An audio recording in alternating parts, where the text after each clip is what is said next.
Daddy answers. Hi, be ready to stay on this FaceTime for after 45 I've never seen him answer a face. I say... Hey, Answer! Joe, we need you for like... 30 minutes. 30 minutes. What's up? We need you to participate in the focus group. What? I'm at a family party right now. Alright, can you go to the bathroom Oh for 30 minutes? I can't. I'm at a family party. Why'd you answer? Dude, what? Hi, children. Alright, I'm leaving. That's it. Bye. I feel like it's fine. It's fine. Let's just... We can all use different voices. I tried. That's fine. That could two more people go change clothes. We just What? It's a recording. Yes. Oh, fine. Great. Alright. Oh, so I got that whole conversation? Wow. That's what editing's for. Okay, we're reading the... Do you want me to read this whole thing? Go for it. Okay. Wow. You have been invited here because we want to hear your voice, so say what's on your mind, no judging. I may call on you if you're being quiet because it is important to have feedback from everybody. Please avoid side conversations. Only one person should be talking at a time. I may need to cut the discussion short to get through the whole guide. All answers are confidential, so speak your mind. This study is being used for a class assignment, so this information will be used for educational purposes only. You can always disagree, but do so respectfully, and make sure to speak clearly so the video can pick up your voice. Welcome and thank you for participating in this focus group. My name is Ethan. This is Ellery, Brooke, and Isaac, and our role is to guide the discussion tonight. The discussion will take about 30 minutes, and we want to hear your honest and truthful opinions about the concepts and topics we will discuss.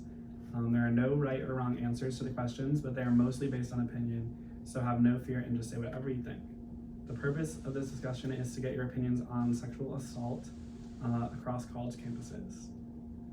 Before we get started, I'd like to point a few things out. We're recording this discussion to make sure we don't miss any information or statements. The recording will help us in writing our reports and will be used for this purpose of this study only. Remember, you can choose not to answer any question at any time, and that your participation in this study is completely voluntary. Does anybody have any questions before we start? Can we get the gist of the case? What is it? Can we get like the overview of the case? Yeah, we'll get there. Sorry. No, you're good. Okay, let's begin by finding out a little bit about each of you. Please tell us your name, where you're a student, and what your favorite hobby is, starting with Patrick. My name is Patrick. I'm not a student anymore, thank God. And you said a hobby? Yeah. Sailing. My name is Hannah. I'm a senior at Suffolk, and my hobbies include writing and photography. I'm Rami, just graduated from Suffolk in May 2019, and I'm a tennis player. I'm Erin. I'm a grad student here at Suffolk too. One of my hobbies is running. I'm Ryan. I'm a junior at Suffolk, and hobbies would probably be also photography. I'm Spencer. I'm a fifth semester at Berkeley, and I like to produce music. My name's Ellery. I'm a grad student here in this group, and I love to ski and snowboard. Oh, my name is Ethan, and I'm also a grad student in this group, and I really like watching YouTube videos, I guess. I don't know. My name's Brooke. I'm also a grad student here at Suffolk, and I enjoy writing. I'm Isaac, also a grad student. I like watching sports. Great. So the first half of our conversation today is going to be some general information about sexual assault in college campuses. And our first question is going to be, what kind of knowledge do you have about Chanel Miller and the Brock Turner case? If you could kind of go around in a circle and share what you do know of so far about that case. Anyone can start. I don't know anything. Okay, I'll start. I don't remember what year it happened, but I remember we were in college when he sexually assaulted a girl, and I don't remember the details of like the college or anything, but I remember it blew up in court because it was another case where some guy was getting away with raping a girl, and the consequences weren't huge because he was like a star swimmer or something like that. And then until recently, it kind of like died down and no one talked about it. And then she like came out with her name and everything, and so that's like the big thing. I know, just adding on to that, like graphically, like she was basically raped behind a dumpster, and like other people, like friends, not friends, but like people that were at the same party as her, found her there. And it really also kind of sparked the Me Too movement, which was really powerful, just like throughout Twitter and just social media. And then her coming forward, I think recently was just even more powerful, like to that movement. That's, you kind of like haven't heard a lot about it recently, I feel like. Yeah, the way she did it by like, this is how I want to do it, this is under my terms, is like something that's kind of unheard of.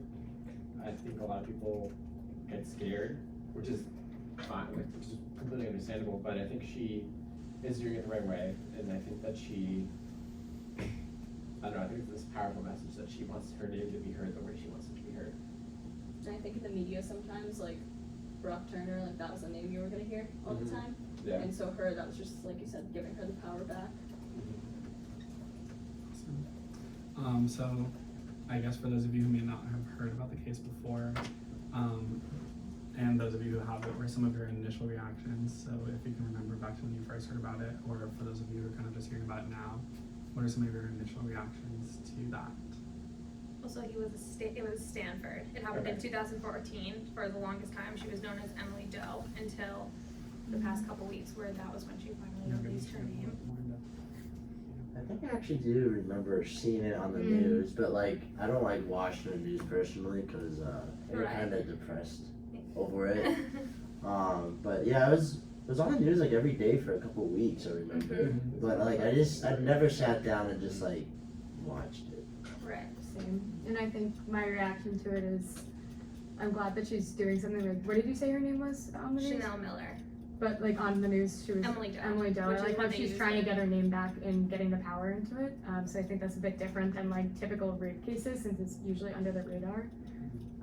So I like that about that. But yeah. My initial reaction was, unfortunately, I wasn't that surprised. There's a lot of women in my life that have been sexually assaulted, unfortunately, and so to see something happen on a college campus really isn't that shocking.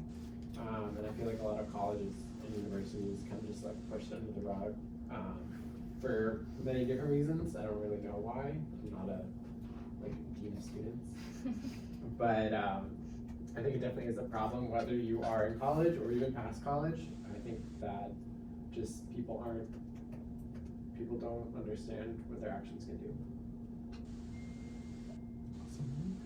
Awesome. So you may or may not know that Chanel Miller recently released a book called Know My Name. Are there any insights that you could give us that might spark your interest in reading the book, or like why you might be interested in reading her story further? The second I heard it, I was like, pre-order. I also read a lot of memoirs anyway. So I feel like that's one that's very important, especially right now, especially with a president that doesn't care about women's human rights. So I think her book could help a lot. Yeah, I think it's a very timely time to read something like that, especially like given we're on college, like grad students are on college campuses all the time, and I guess you really don't know the side of the story of like the victim, I guess. Yeah. And I think it'd be insightful to read. I think it's also kind of shocking that she was able to take control of her name, because she, like, people don't really have a lot of control in that situation, and the fact that she had control is actually really great. Yes. I got a question. It was probably stupid, but Chanel Miller and what was Brock Turner. No. Oh. She has two different names. So So Emily Doe is a was name. the name the court gave her. Yeah, It's just like the that's Jane name. Doe. Protect her The identity. Jane Doe, yeah. But It's- it was Emily.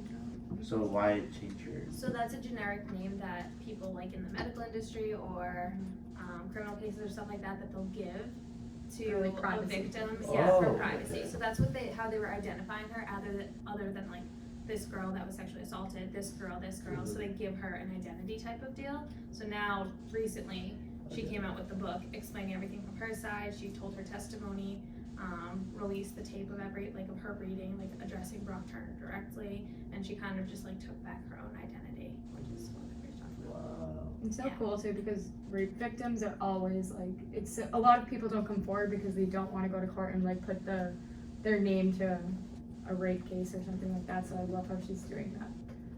I think it's so powerful, especially in like today's day. They should make a documentary about this. Right. Probably will. Because of evidence and probably people willing to interview. That'd be cool. So, how would you define sexual assault, and what are some factors that might lead to sexual assault? Do you want to start us off this time? Factors that might lead to sexual assault. Obviously, alcohol is always something to be concerned about.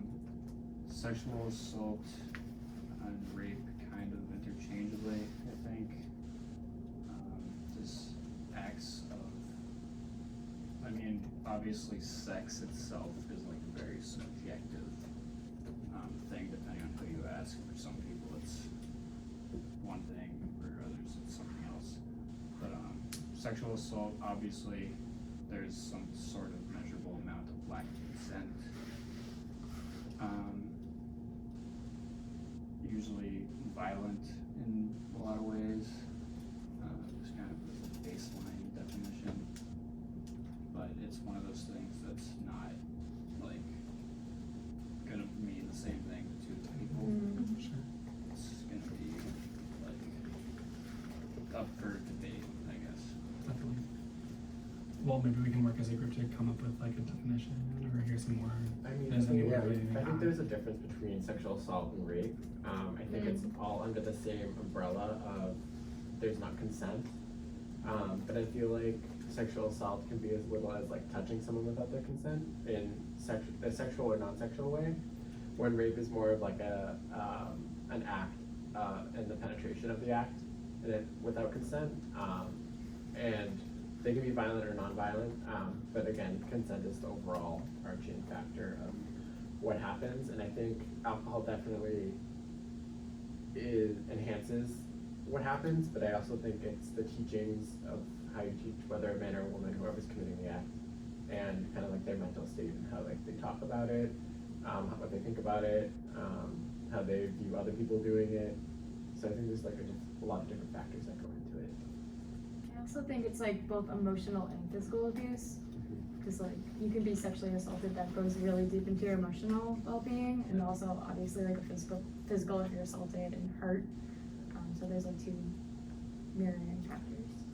I think it's different for couples versus like random people at a party. Obviously, it's hard to. I think for most people, it's harder to go against like your significant other if they, got wrecked one night and did something they shouldn't have done, as opposed to some random person, because there's like that level of trust that complicates things. And I think that crosses the line into domestic abuse as well. yeah. I mean, there's more than just alcohol too. Drugs, all that.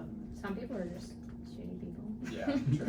Who do this True. and have like Normally- actual mental illnesses. Yeah, sometimes it's the victim that is intoxicated and the Yeah. person's completely sober and Yeah. take advantage of them. Happens That's all the fucked time. up. Yeah. So these definitely like enhance the factors. So then going off that, is there someone, or I guess the question is, who does sexual assault happen to and why? I think anyone, man, like it's just It's you never could- their fault. like I think as a Right. woman, like speaking for the women in the room too, just anytime you go out, anytime you do something, anytime you walk down the street, you just never know what's gonna happen.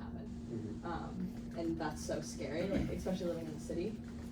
I'm from like a really small town, so like stuff like never happens, or you don't hear of it happening. But just when you come here, it's like, especially with just like people getting kidnapped, so like, you never know like what's gonna happen in the streets. A lot of college kids in the red zone the start of the year until Thanksgiving break. I think that's the term we wrote about. Yeah, so I'm an RA actually, and like this is what he's talking about. The red zone is like the beginning of the school year when most sexual assaults happen, like on campus.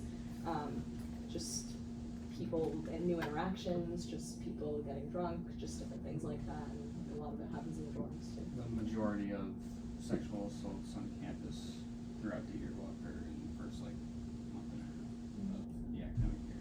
I think that's probably what it is. Why do you guys think so? Is this for everybody? Why do you think that is such like a prominent factor? So much more freedom, They get away with it. The environment. environment, stress.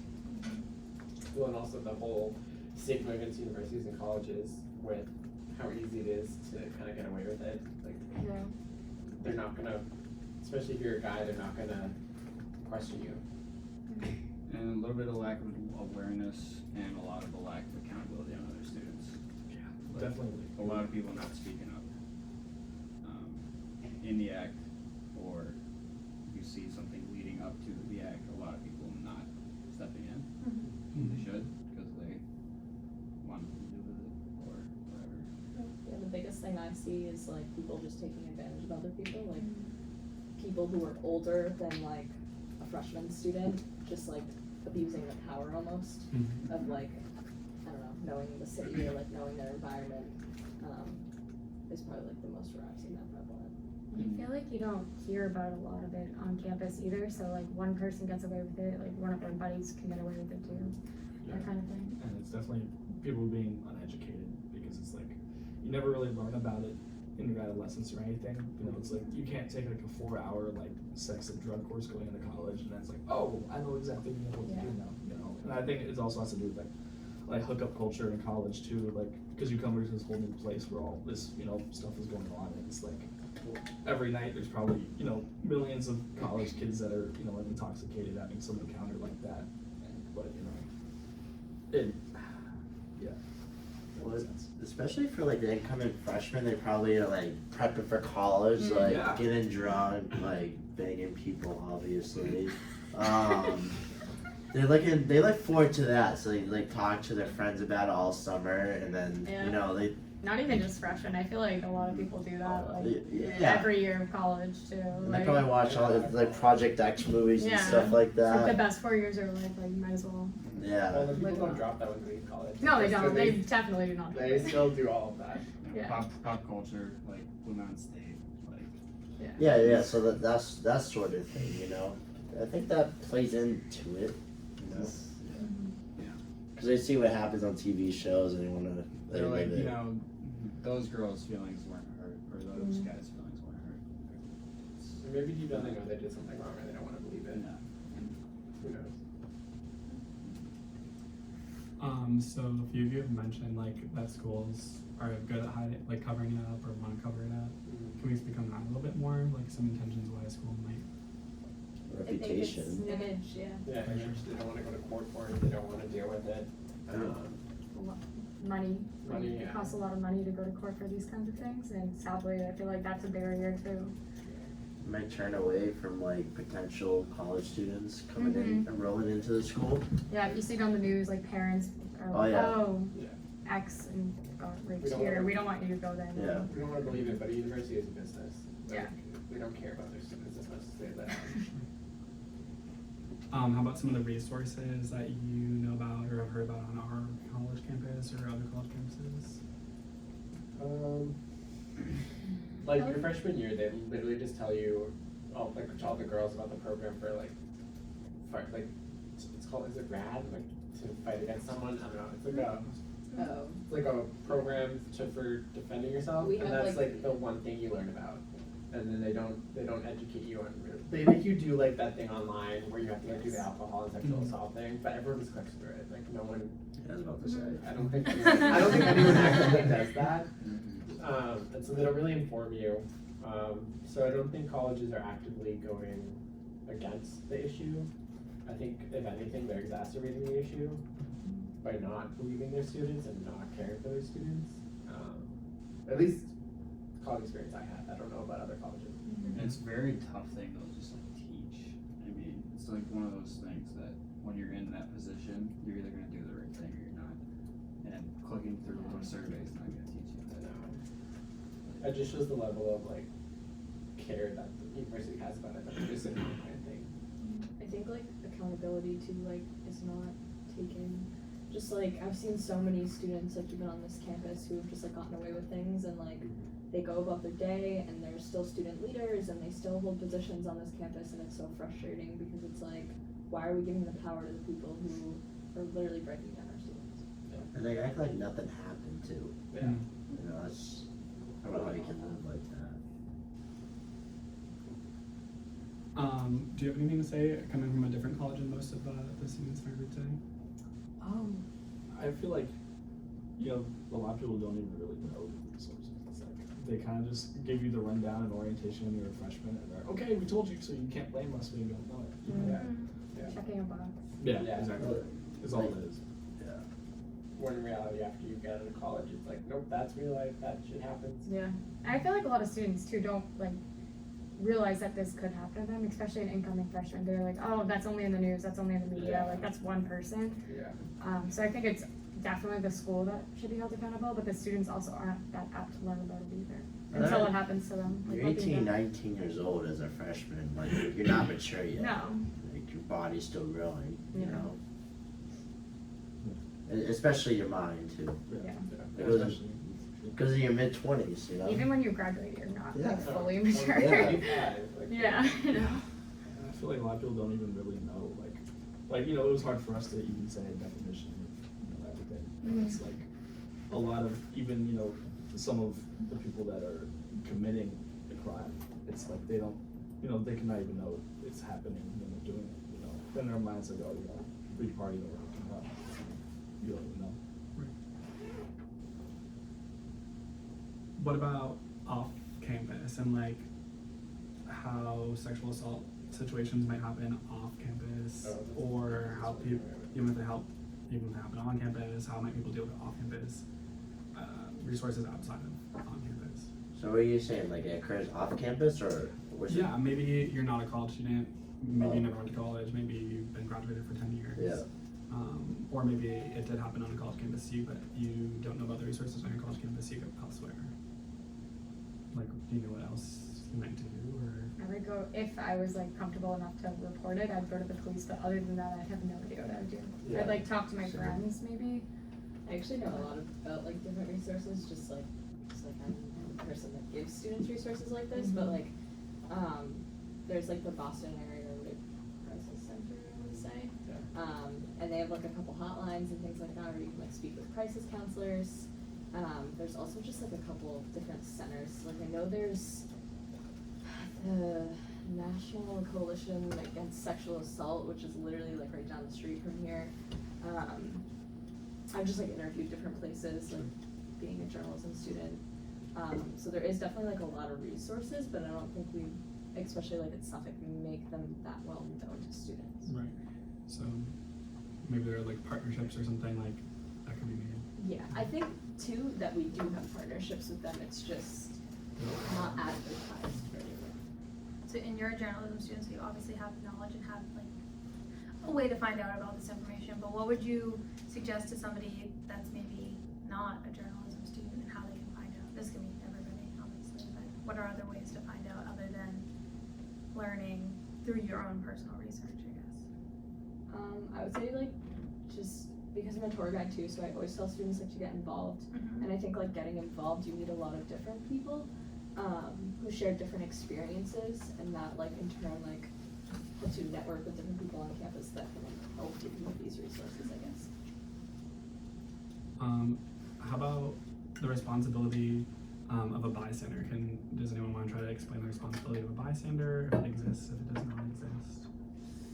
It definitely exists. Like if you see something, say something. And I feel like we're taught that since we're like 2. Not that everyone follows through with that, but if you're, especially if you're seeing another human being hurt or is like being affected negatively, then you definitely have an obligation to say something, because that can easily just go away and no one will ever know. And like worst case scenario, has everyone here seen Forrest Gump? Remember when Jenny's like making out with that guy in the car, and like you don't want to walk into one of those situations where something consensual is happening, and you're pulling somebody off of them. But you know, it's in the bigger picture, the grand scheme of things, it's just a lot easier to say something than to not say something. Like at the Post Malone concert that was put on by Suffolk, I pulled this drunk guy off my friend, and like ever since then, for me, it's always easier to just, you know, chest out, say something, get it over with, assess the situation, because you never know where it might lead. So I also do think there's like a bystander effect because like, oh, someone else will say something, but yeah, that's not always the case, and especially like that was easy for you since it was your friend. But like if it's someone random, you might not want to get involved with it. So I think that's a big problem on campus and in life. 'Cause it's like, oh, someone else will deal with it, but that rarely happens. I don't know about the guys too, but like I feel like it's easier for me as a woman to do it to like Yeah. other women just because it's like I don't know, it's just like Like an I'm unwritten rule. I'm comfortable with like going up to someone and being like, hey, are you okay? Like, do you need an Uber? Like, do you need something? But like, I don't know, that might be a little bit more uncomfortable for a guy to go up to a girl and be like, hey, are you okay? Well, the girl might think the guy's like being a creep too, you know? Yeah, definitely. like it's hard to walk up to a girl you don't know and be like, as a Because they would probably You know. they tell you to go away, you know? As a like, male, oh, this I'm guy's like, gonna are come you up to me fine? now too. yeah, But would you No. be comfortable grabbing another girl and being like, hey, could you check in on her? yeah, probably. I'd probably be able to do that. I've done. That's like, 'cause my buddies and I were walking at UF because I'm from Florida. There was like a girl behind a dumpster like crying, and like she told us she was fine, but it's like you're not gonna like three guys, I feel like Yeah. the comfortability isn't the same.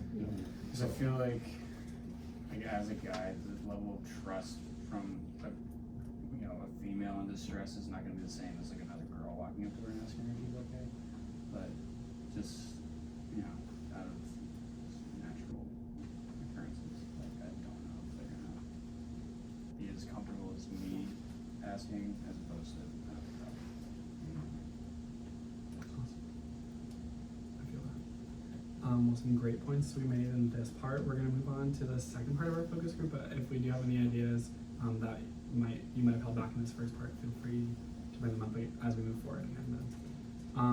So now we're going to talk to you about a guerrilla marketing campaign plan that we've planned, and then we'll ask you some questions about that. So in order to raise awareness about Chanel Miller's case and her book and her story on college campuses, we were planning on putting a dumpster very similar to the one where Chanel Miller may have been found, kind of recreating that scene, and putting it in the lobby of, say, 73 here at Suffolk.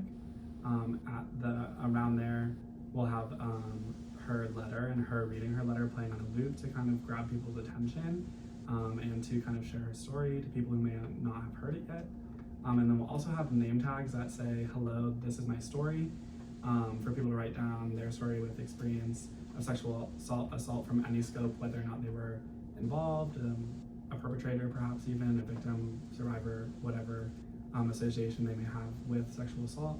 And then also a second name tag that says, hello, my name is Chanel Miller, for people to take and wear from the event to kind of spark conversations down the line, generate kind of a social sharing movement, and really further increase the impact even more so from that original event. Their stories going on the dumpster, so it's going to be a sticker, and they would place it on the dumpster, so then the next person cool. comes up and can read it, and then the hello, my name is Chanel Miller is kind of like an I voted sticker in the sense that Yeah, it shows that you're part of a group and allows you to kind of like extend your impact. So how do you think you and the people that you know might react to seeing something like this on campus, thinking about your friends, professors, freshmen versus seniors, commuters versus people who live on campus? I think the first thing I'm thinking with this is it's a really good idea, but I think there needs to be some sort of like trigger warning, like going into the building, or just like being very careful about like the placement of that, just because people I think will understand what that is and might be triggered by that right off the bat. Yeah, I don't know if the aesthetic that was just described is the best, just because it might be very touching for a lot of people. I mean, my initial reaction is that I'm uncomfortable, but I think that's a good thing. Yeah. I don't think like you can be comfortable in that situation, and I'm gonna digress. And I agree about trigger warning. Well, I don't agree, but like I understand where you're coming from with trigger warnings, but at the same time, I think people need to be triggered. Not necessarily to the point where they're like, oh my god, I'm reliving my whatever. But I think it's important that people don't just hide from this. Like, just be like, I'm triggered. Like, I have a different view of trigger warnings and things like that, and that's fine. But I think people need to be uncomfortable to get through it. I'm also with Patrick. I think people need to be uncomfortable. But I think that the display of this, you know, whatever it ends up being, should be very calculated, just so that people don't experience that trauma. Just have like a sign outside that says like we have an ongoing event that may be triggering to some people, and it's a little graphic. Something like that. Agreed. Yeah. Yeah. Just like That's where I'm just like a sign outside. Yeah, I probably should have mentioned this when we were explaining the campaign, but if you're not familiar, guerrilla marketing campaign is supposed to be something that's really shocking and generates kind of like people share from it. Yeah. So it's supposed Like to a be flash mob. yeah, something like obtrusive and Really more approach. shocks you. Well, some people might be too shocked, you know. For sure. So Definitely potential. So Yeah. great points for the trigger warnings. Yeah. Or, I mean, what kind of like context is going to be provided for people who may not have heard of the case? So her story playing on a loop kind of would be the biggest context, but it's like 43 minutes. Yeah. So no one's probably gonna stand there and listen to the whole thing. If you have something outside, I could just like describe like a paragraph or two. Sure. Yeah, Yeah. a little Yeah. panel, I think. Something else we considered was having like people that might be there to talk to people about whatever they want to talk about that are just really educated on the topic. What do you think about that? I think that's a good idea. What I was Yeah. gonna say was, those who are triggered, like if this has happened to them or something like that, I think it's like a sense of conformity and like support that they'd have also. So yes, they would be triggered, but then they could also share their story, which that then gives them a voice. So that would work on that aspect of them. But then the other end of those who have no idea about any of this, I think the best way to, again, like you're saying, Patrick, like the best thing about this is it would make them uncomfortable, but that's exactly how the victims felt. So I think putting something right there in front of them is the only way to like show them that this is important and valid, even though it hasn't happened to you. Like you were explaining, I was like shocked that would be a thing, but that's the Same. point. Yeah. Like, that's how it should be. And I think it's good if you would have people instead of like a poster, because then it's like it's more Mm-hmm. welcoming in a sense. More And it's interactive kinda too, like, maybe. yeah, like they could be like, hi, like this isn't like a scary thing. Like just talk to me, I'll tell you about it. And they could kind of gauge the audience, and if someone was having, they could know to Yeah, like, help, how maybe can I help them help by. you, or, yeah. is there looking in the lobby? You said of 73. That was an idea that we had, but if you have some other ideas, that would be awesome. I think you have more space in Somerset lobby. Yeah, you don't want to be too crowded because a lot of people are trying to get to class. And we were thinking too, maybe like outside between. on a Royal nice day. Plaza. Yeah. You can do Royal Somerset. Plaza. What's that? It's outside of Somerset actually. Okay, yeah. Right. Somerset or Obviously, if it was, but if it was in the red zone, kind of as we described, that might be, if it was Oh, more at that time, yeah. like It could be it like, would be yeah, easier during to follow. orientation or something, just to raise awareness about it. Yeah. So the students then recognize that like Suffolk does understand that these things happen, Mhm. but it also might like scare off those who would even think about I doing think something you're like gonna that. get backlash. Like, Yeah. Some people might not Right. listen as Maybe well. have to. Yeah. Yeah, that's true. I'm not sure how on board I am with like sticker things. I feel like in those things, people aren't actually gonna change their behavior because they just have an I voted thing. But it's like just my personal vendetta, I guess, those I voted stickers. I But- do think that there was a case though on Suffolk about a professor who like wrote something on the paper that was like grammatically incorrect, and didn't they wear like pins or something, and that had a potential like good effect on it. So that I feel like that's something that's been like introduced to Suffolk already, so students might be a little bit more used to it than the stickers. One concern we had about including people at the location, like including people that could talk to people about it, is that it might prohibit from people from like sharing their story and posting it, even though that's like an anonymous factor, just because there's like people there kind of like wearing a shirt perhaps that does signify the most part of the event. That might push people away from sharing their story. But is the goal to raise awareness or to have people share their story? Both. I think Raise ultimately- awareness, but the sharing your story is kind of like a method of doing that, like having I think having the, all the stories all over the dumpster would provide, like, show people that people talk about it and people aren't afraid to Yeah, share it's it. kind of trying to like, not normalize, but Right. normalize the Show it does happen conversation a lot. without No, I get your point. something doesn't have to happen for us to be talking about it. Let's break down the barriers of talking about it Right. and make it much easier to talk about I it. get your point. I don't think many people will do it if they already haven't talked about their story. Mm-hmm. Just because I know someone in my life who it's been like 30 years since it happened, never reported it, never publicly, nothing, and she's perfectly happy with that. And so I think it's fine if you do it, I just don't think you should expect a lot of answers. I think you never know, though, Patrick, because like some people these days are very open, as you can see on social media and stuff like that. But I also see what your point is as well. I don't know how people I've never been sexually assaulted, so I don't know how people are gonna react. I I can't, think it's different for But everybody. it might, It might work for some, but it might not work for others. and again, there's gonna be backlash from anything. Yeah. So what are some things that might encourage you to engage with the display? Would you? I mean, I would promote it, like I would tell people about it. Awesome. Especially if I know someone that it might make them feel better or something like that. I would definitely do something like that, yeah. Definitely talk about it. Post about I it. think after, like, on campus, it's so easy if you see something, like, students gather and talk about things, so I think Yeah, I'd well, go to my next class or whatever and say something to raise awareness a bit more. And then, like, if someone says something, just word of mouth, that they'll go see it as well. especially at this school, if you say one thing at this school, oh my God, it spreads. It spreads like wildfire. So the word of mouth is not gonna be a problem. And then can we speak to the stigma about sharing people's stories, like you kind of brought up with not everyone might be open to sharing their story. Where does that stigma come from your perspective? The stigma definitely comes from, I think, definitely in the past it's been a lot harder because no one especially talked about it like 20 years ago or something like that. And so I think just that idea that we don't talk about it, we're not going to talk about it, still rings to this day, even though it's gotten better. And it's something that's uncomfortable to talk about, especially if it's happened to you. I feel like it's not something you want to show to the world because there's a lot of shame and there's a lot of negative emotions that are attached to it, which is I think the wrong way to look at it, but I understand why someone would come from that perspective because like it's happened to them. It's like how they want to deal with it. It's how they feel about it. Like we can't take that away from them, and I feel like a lot of people just want to take it away, like how they feel, because they don't understand it. So that's why a lot of people are like, I'm not going to talk about that. I'm not going to tell you, and that's why they would tell police because police are going to be like, okay, cool. Right. So it hasn't been easy to talk about, and so that's why people don't talk about it.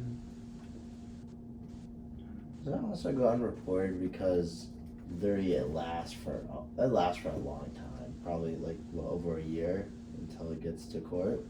So they have to repeat it, and sometimes it takes a toll. Sure. It can be a very public process. Yeah. It's very public and it's very demanding Mhm. emotionally.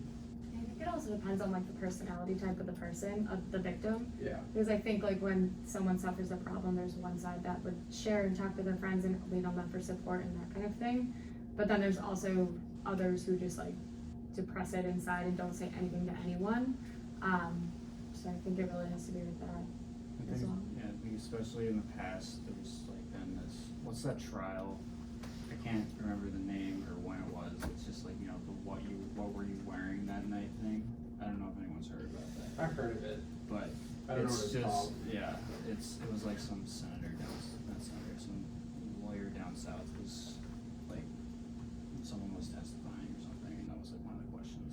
Yeah. And it's just like, in the past and even now, there's just like, because people don't want to feel victimized, and I feel like talking about these things, you don't want to sound like you're just saying, oh, poor me, and that's why people don't talk about it, even though they have every reason to want to talk about it.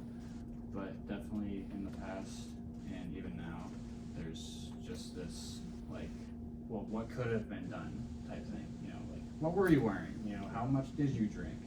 And it's kind of like people get, you know, survivors, victims, whichever terminology you prefer, don't want to go down this path where they're feeling like people are trying to kind of make it their fault, which is sometimes what ends up happening, at least in my experience, people that I've known.